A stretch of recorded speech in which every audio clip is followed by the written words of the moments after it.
Sous vide equipment is really expensive, but there's an alternative, a regular old $30 beer cooler. Even though a cooler is designed to keep cool things cool, it's equally good at keeping hot things hot. So all you've got to do is fill it up with hot water, adjust the temperature with boiling water or cold water, and then place your bag meat inside it to cook. So long as you start a few degrees higher in order to compensate for the heat loss when you add your meat, it should be able to maintain its temperature for the 45 minutes required to cook most steaks, pork chops, lamb chops, chicken, or fish. You can cook your meat either in a cryovac style bag or in a regular heavy-duty Zipperlock bag. In order to get the air out of a Zipperlock bag, put your meat inside it, zip it up most of the way, and then slowly lower it into the water, sealing it just as the air is forced out. You've probably noticed one glaring problem. Your steak develops no crust or color. You're going to have to add this after it comes out of the cooler. Now you can do this on a grill if you want to cook outside, but my personal favorite way is to finish it in a cast iron skillet. Just heat up some oil over the highest possible heat while you carefully dry the outside of the steak in order to help it brown faster. Season the steak generously with salt and pepper, and once the oil starts smoking, add the steak to the pan along with a couple of pats of butter. Cook the steak just until it's browned on both sides, about a minute or two, and then to finish it off, hold it up vertically with tongs in order to get the edges. The beauty of this method is total flexibility in terms of timing. Once your steak comes up to temperature inside the cooler, you can let it sit there for up to a few hours longer without worrying that it's going to overcook. Your steak is going to be hot and ready to sear as soon as you're ready to eat. You want to up your game even further? Then get yourself one of these guys. By combining the intense heat of a propane torch with a cast iron skillet, you can get a steakhouse quality char in a matter of moments. Just make sure that you shut off your smoke detectors first. It may take a little bit more time, but if you're willing to put in the effort, this is the best quality steak you can get at home.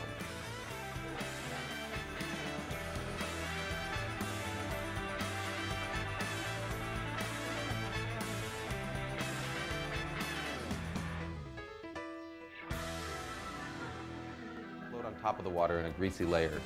But the key to a successful emulsion is to break that fat up into droplets so tiny that they stay evenly dispersed, causing the liquid to thicken and turn opaque. Traditionally, the way that you do this is by whisking together egg yolks and lemon juice in a double boiler until they're hot and frothy, and then slowly whisking in butter in a thin and steady stream.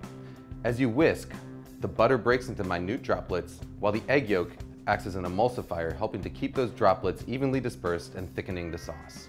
What you get is a creamy, smooth sauce with a rich texture and mild flavor that's perfect for vegetables, fish, and eggs. But there's a lot of ways it can go wrong. If you don't whisk fast enough, or if you add your butter too fast, the sauce will end up greasy and broken. If you don't cook your eggs enough, it won't thicken properly, but if you cook them too much, you end up with broken scrambled eggs. The fact of the matter is, if you want to learn how to do it the traditional way, the road to perfect hollandaise is paved in bubbling. It should register about 220 degrees Fahrenheit with an instant read thermometer. Pour that butter into a glass measuring cup.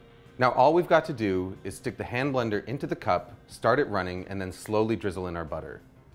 As the hot butter hits the eggs, they start to cook. By the time you've added all of your butter, about 30 seconds later, the eggs are fully cooked and you've got a smooth, creamy, hot hollandaise sauce that is completely indistinguishable from one made using the traditional whisking method. Hollandaise is at its best right when you make it, but if you want to store it, your best bet is to keep it in a small, lidded pot in a warm spot somewhere near your stove. Just make sure that you use it within a couple of hours. Food Lab signing out.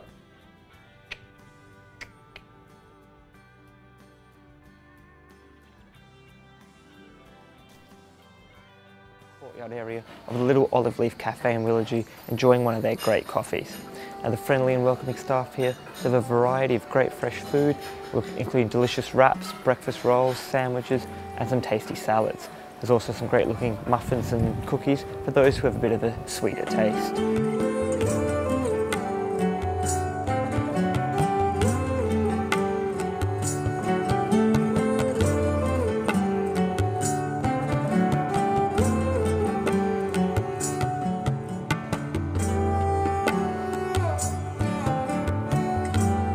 I can't think of many neighbourhood cafes with a better setting than the beautiful courtyard here at the Little Olive Leaf Cafe in Willagee. But don't take my word for it, come on around and try it out for yourself and let us know what you think on the Big Review TV app.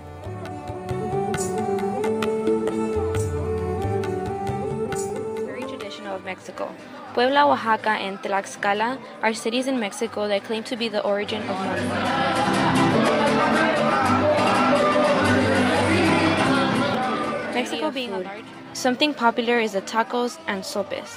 Tacos are tortillas with a type of meat on top and possibly onions and cilantro.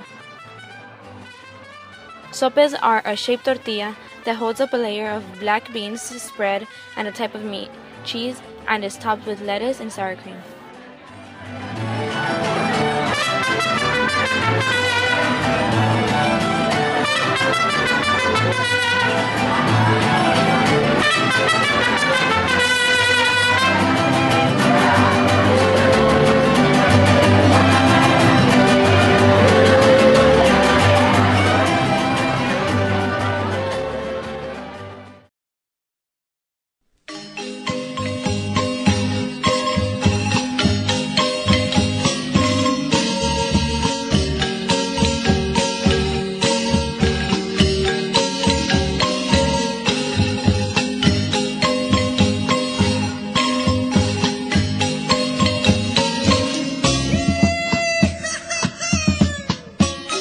Now we are at Amalia's restaurant, where we can savor many traditional Guatemalan appetizers and plates.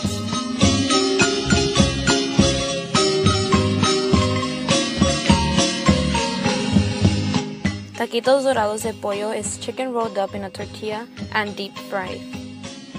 Garnachas are fried mini handmade corn tortillas with beef and sauce on top. A tamalito de chipilín is a traditional Guatemalan tamale. It is made from corn dough with chipilín leaf and is wrapped in corn husk. Another traditional Guatemalan tamale is a chuchito. It is also made out of corn dough, but this one contains tomato sauce and either chicken or pork. Plátanos fritos are fried plantains considered dessert and better enjoyed with sour cream. Hilachas are a traditional meal of cooked and shredded beef, shimmered in a mildly spicy tomatillo tomato sauce.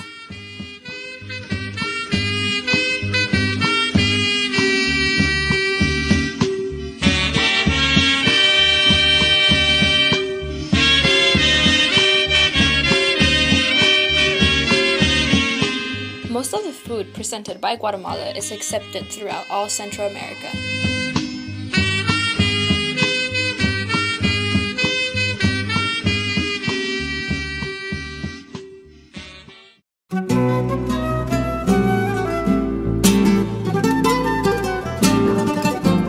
Peruvian food is recognized as one of the best Latin American cuisine. It combines pre-Inca and Inca staples and food with Spanish, Basque, African, Asian and French, Italian and British cuisine that immigrants took and fused into Peruvian culture. This plate is called jalea. It originates from northern Peru. It is a plate with breaded calamari, fish, and other seafood, onions, and yuca. This is a tallarín de pollo. It contains noodles, chicken, and onions and spices. Chicha morada is a sweet, spicy, and fruity Peruvian drink. It is made from purple corn and other spices. This green sauce is called ají. It's a hot sauce popular in South America. Inca Cola is a soda created in Peru in 1935. Alfajor is a traditional, popular Peruvian dessert made with flour, shortening, sugar, vanilla extract, salt, and anise seed.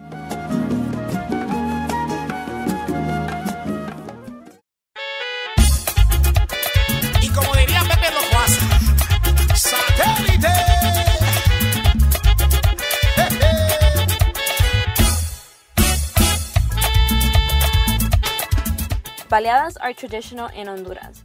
It's something very simple but very good. It is a flour tortilla with beans, cheese, and another topping of choice. I ordered a baleada of carne asada, another one of avocado, and my third and last one of huevos con chorizos.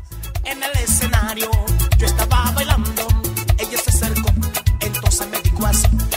En el escenario yo estaba bailando, ella se acercó, entonces me dijo así. Si así lo mueves, papi, ay, cómo lo haces. Si así lo mueves, papi, ay, cómo lo haces. Yo te daría lo que tú quisieras por una noche, ay, noche de amor. Ay, yo te daría, Aurelio, lo que tú quisieras por una noche, ay, noche de amor. Ay, yo te daría lo que tú quisieras por una noche, ay, noche de amor. Ay, yo te daría, papi, lo que tú quisieras. Feel free to search the internet for your closest Latin American restaurants, where you will be able to enjoy delicious traditional Latin American food. Entonces